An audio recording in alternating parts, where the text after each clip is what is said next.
I sat under the string lights in my parents' backyard, the heat of the afternoon settling into cool dusk, when Dad stood and handed Jason a leather-bound folder.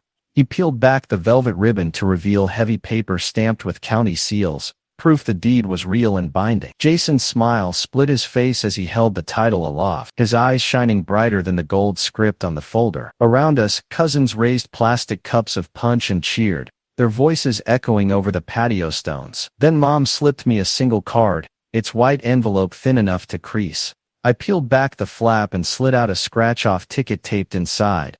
The note in her looping handwriting read, "Hope your luck turns around soon." I ran my thumb across the blank circles, feeling the subtle indentation where the silver coating awaited my calloused fingertips. Proof I was meant to win my place by chance, not by right. When we returned home, I found an email from our family accountant waiting in my inbox. I opened the attached probate document and saw line after line listing assets for each heir. My grandmother's signature glowed at the top, and beneath it was a penciled annotation crossing out my name, replaced by Jason's with a capital E, not his initial, but mine. The forged signature exactly matched my power of attorney form, scanned and manipulated. That sterile PDF, with its digital watermark, was living evidence that my inheritance had been rerouted. At dinner, Dad leaned back and let out a booming laugh. "He doesn't need a house, he needs a miracle," he announced, rapping his fork on the table. The clatter silenced the silverware for a moment, and laughter rippled around the room. I felt the hairs on my arms rise, proof that his joke landed as the final verdict on my worth. Later, I found Mom in the kitchen, her voice low as she offered me another glass of tea. She placed a gentle hand on my arm and whispered, "The ticket's symbolic. Sweetie, you always loved fantasy." I caught the edge of a smirk in her eyes, proof she understood the message she'd delivered. That night, I lined up the deed and the scratch ticket on my desk. The deed's embossed lettering caught the lamp's glow, while the ticket's silvery coating lay dull beside it. I remembered the night I packed my life into a dented O-Haul after I was told I'd have to leave home for speaking my mind. I hauled boxes labeled clothes, books and electronics through the dark, the thud of the garage door behind me. I thought of the wires I'd sent to Jason when he fell behind on rent bank notifications, pings popping up with rent assistance in the memo line. He'd thanked me once with a shrug and a "don't worry about it," proof that my support was never a gift, but an expectation. Holding both symbols, the deed heavy in my palm, and the scratch ticket flimsy and empty, I realized their actions were the story of my place in that family. They'd given solidity to my brother's future while handing me the promise of chance. In that quiet moment, I understood my value wouldn't come from their gifts or their whims, but from the life I'd built with my own two hands. My fingers shook as I scratched away the silver coating, the last panel lifting to reveal the jackpot's staggering total. The sudden flash of ink on the paper stunned me.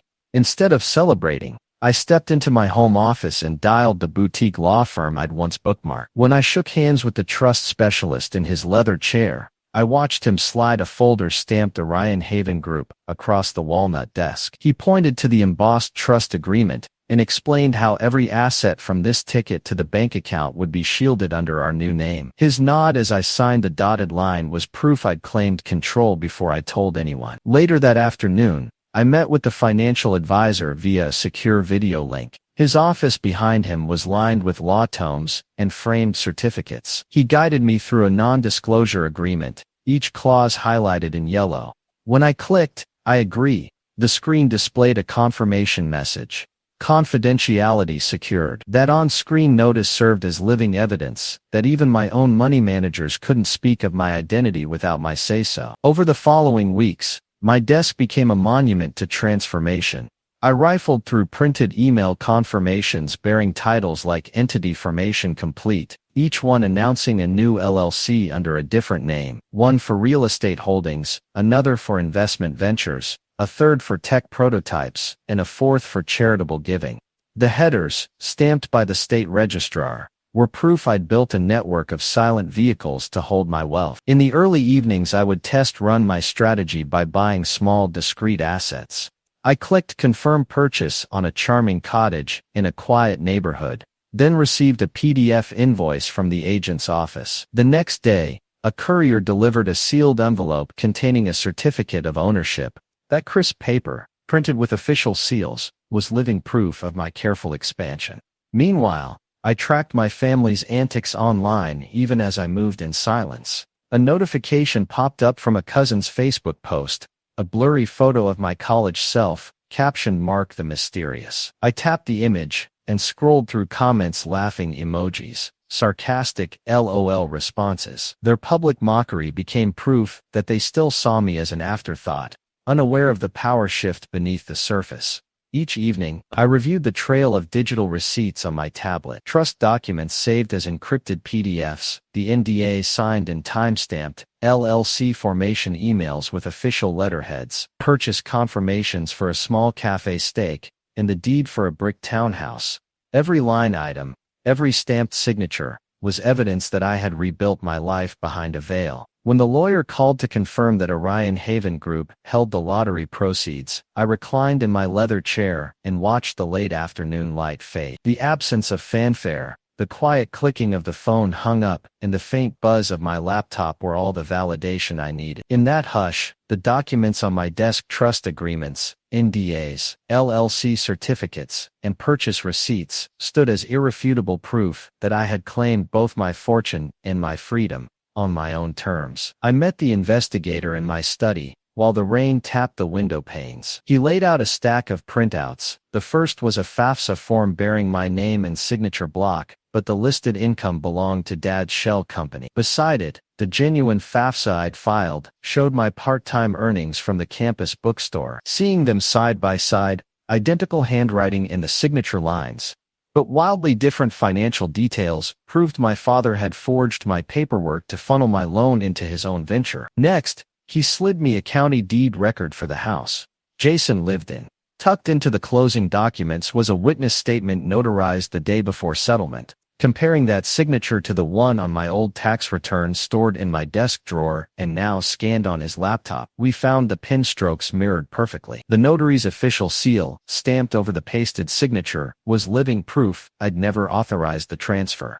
Then came the IRS transcript, a page marked "Dependent Exemption Claimed." It listed my name next to my mother's return, even though I'd been living on my own paycheck, driving across the city to work as I'd shown him with my own rental agreement and bank statements. The PI passed me the scanned return, where scribbled margin notes reminded the preparer to include Anna. That thumbed page from her child's file confirmed she'd kept claiming me to save money long after I'd left home. He also delivered the trust charter from the family's private investment fund. The original document named me as a beneficiary, my share spelled out in clear, typed text.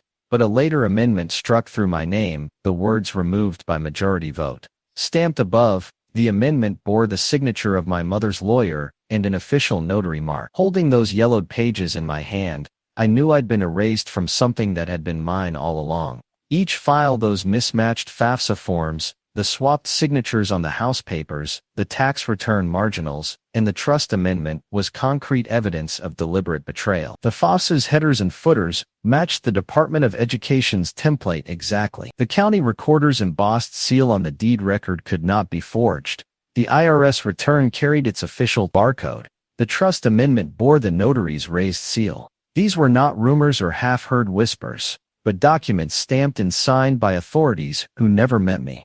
Late into the night, I spread the cold files across my desk under the lamp's halo. The rain subsided, and in the silence, I traced each paper's edge, feeling the weight of each truth. My throat tightened at the evidence. They'd redirected my college funds, stolen my legal signature, used me for tax breaks, and erased me from my own inheritance. And yet, here it all lay before me, undeniable. In that stillness, I realized these documents were more than proof of their deception. They were the foundation upon which I would rebuild my own story. I slipped into Jason's gym early one morning. When the staff were setting up, I watched him exchange high fives with the owner before they settled into the back office for their weekly meeting. Through the half-open door, I heard the owner say, "Our new investor expects promotions based on merit, no more family ties."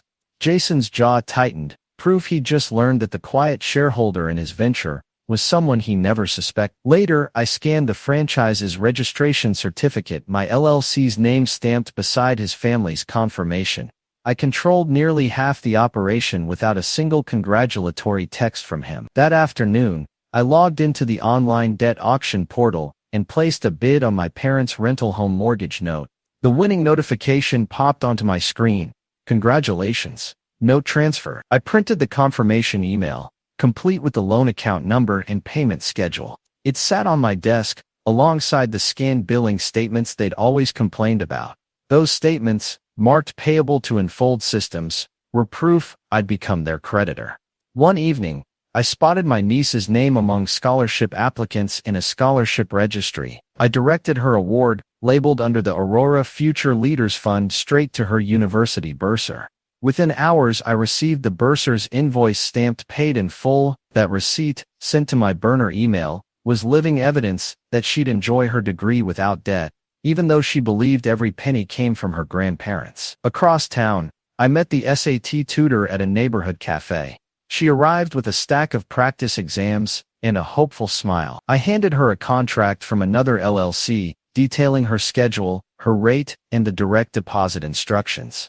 Over the following weeks, her test scores climbed steadily. Each score report texted to me with excitement.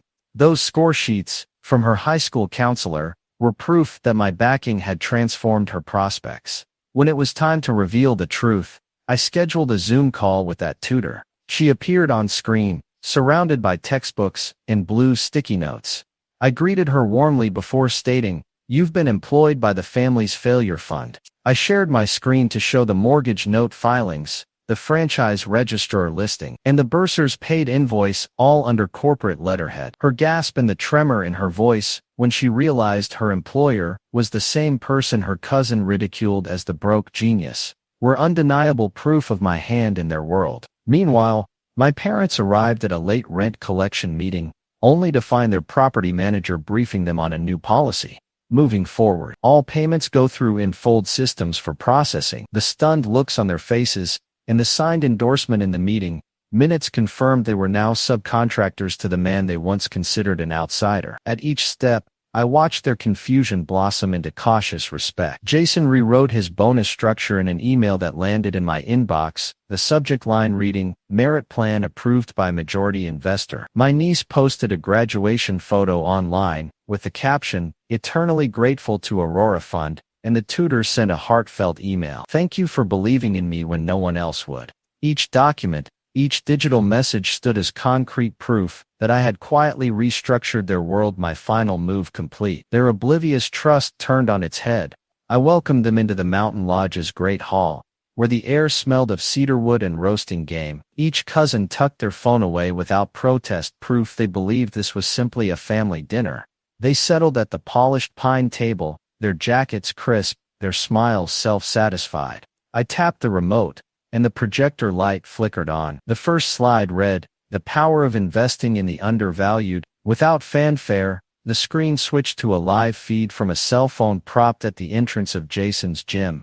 Rows of treadmills and weight racks filled the view, until I froze on the manager's clipboard, where my name was typed beneath Investor Majority Stake. Murmurs rippled through the room, proof of my silent takeover, visible in the same document Jason had once shown off to his staff. Before they could recover, I clicked again. Phase 2 began with a scanned copy of my grandmother's original will, typed on her lawyer's letterhead and signed with her flowing script. The next slide showed the amended probate records. My name scratched out in razor-thin strokes, replaced by Jason's with a scrawled signature that matched the witness statement on his deed. I passed out printed pages, bearing the notary's embossed seal, each person feeling the raised edges beneath their fingertips, proof that forgery had replaced fairness.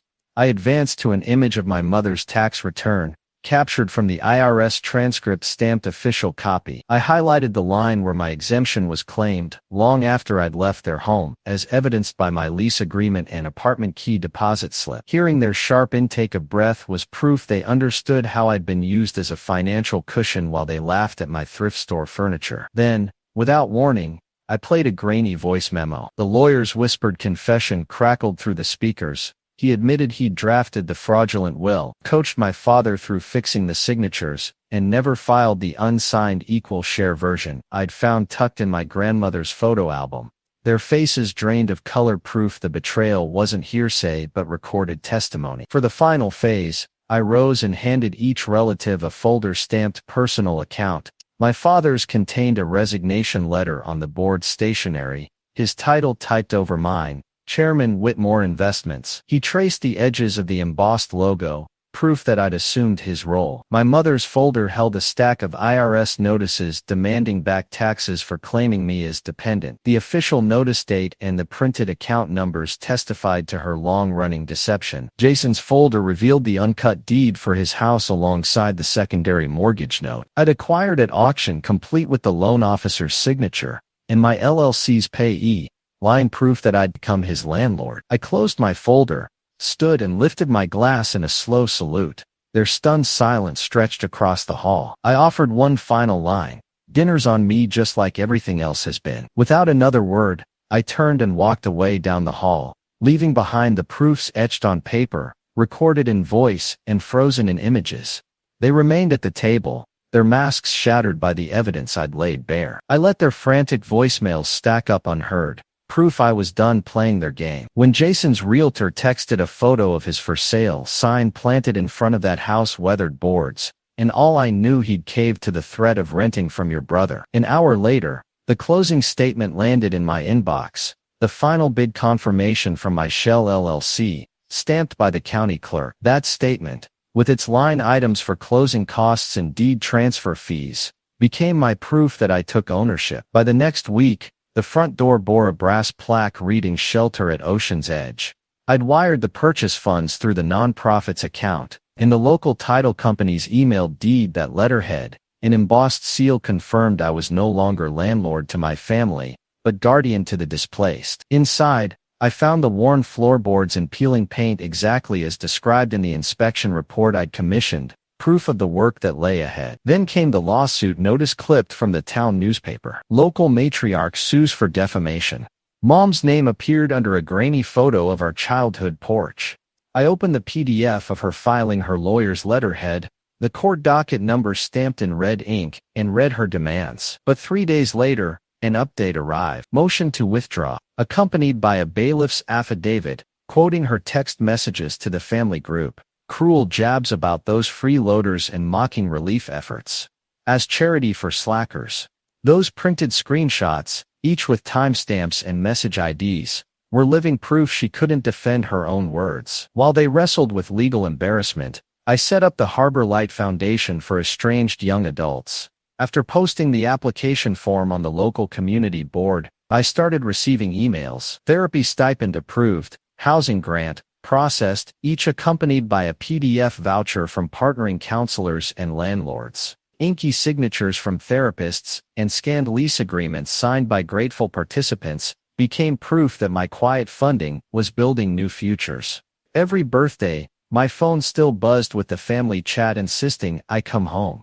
Instead of a reply, I tapped forward and sent the entire thread to my lawyer's secure email, proof my boundaries were signed, sealed, and archived. No group text could pull me back. That evening, I opened the Harbor Light donation portal one last time for the day, and transferred funds to a children's charity I discovered at the shelter. The confirmation page displayed donation successful beneath my main address, and the charity's thank you letter, signed by its director, and printed on letterhead stamped "Receive," arrived moments later. That envelope, sporting their logo in gold foil, was proof that my wealth now fueled kindness rather than obligation. Walking the rocky beach by the shelter, I watched a small group gather around driftwood on fire, sharing stories of second chances. Their laughter rose with the salt breeze, each ember a bright spark of renewal. Behind me, the old family dramas faded into the sound of surf. All around me, the proof of my new life stood in the walls I'd restored, the homes I'd converted, and the futures I'd quietly rebuilt.